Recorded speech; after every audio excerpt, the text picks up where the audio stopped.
Hi there and welcome to Crushit. Today we have 6 red snooker balls. Let's see what happens when we crush it with my hydraulic press.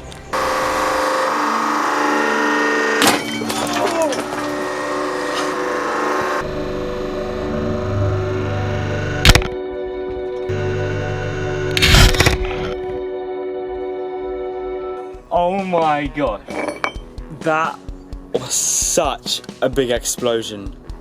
Oh my gosh. These bits didn't even have time to crush, they just flew apart. I found pieces up to 20 meters away.